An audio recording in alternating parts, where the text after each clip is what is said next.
sorry my face looks a bit red. Actually, I went to the doctor about it, and he said, you look well. And I said, no, it's the tablets you're giving me for the serious illness. And he said, oh yes, that's a good point. In fact, I live in a village, and it's quite tricky to get an appointment. In fact, the doctor's is kind of like an answer phone service. You press, they say dial 1 for a life-threatening emergency, or press 2 if you called last month and you still feel tricky.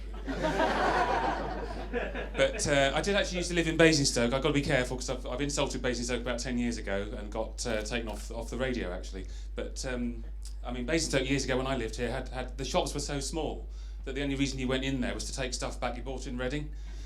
And in fact, talking of which, my wife is actually the absolute master of the refund counter. It's kind of, it's quite frightening for them. It's kind of a cross between Mr. Spock's ruthless logic and Genghis's calm eye for weaknesses in the opposition. But having said that, my sister-in-law actually goes to the next level. She's actually wizard at customer services. She's effectively goes for the war of attrition. And in fact, they send her in at Christmas if they're trying to get voluntary redundancies. But I shouldn't say this because I wrote half my script here. But we do live in a village, as I said, and although it's not all stone knives and bearskins, we're quite into technology really.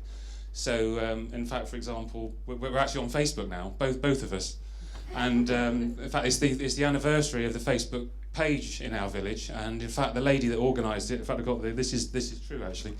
She actually said only yesterday was it? I'm lying slightly. It's the 1 year anniversary. It's wonderful to see the great variety of discussion and information being exchanged. Fits so well with the original aim to involve people and groups in the life of the village, improve communication, connect people together, facilitate activities and events, enhance the lives of those who live and work in the village and its immediate environs, however you say that word. It's actually not true. All we do is discuss dog poo and whether or not it costs £1.50 to pick up a letter at the post office when you're out. And the nonsense also, of course, is we're all on Facebook all day, so we don't walk in any dog poo, and we never go out. So this technology thing is taking a step too far. But I have got a new phone, and as I say, I live in a village. This is coming out. In fact, it's not even out yet. I can't give the name because it's BBC, but it sounds like a chocolate bar, and it sounds like a strong guy at the Bible. So it's the Samsung Mars Bar 4. But I mean, who needs a phone that big? Do I need a phone that big to call? Do I need something that large in my trousers, really? But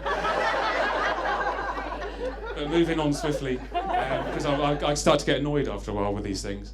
But I mean, this technology, I'm a technology guy, but I mean, I went down to we're in a 2-horse village, went to the train station and said, is there any chance of a timetable to Paddington? And the guy says, oh no, you don't need that. Why don't you just do it online? Go on the train, there's a poster on the train apparently.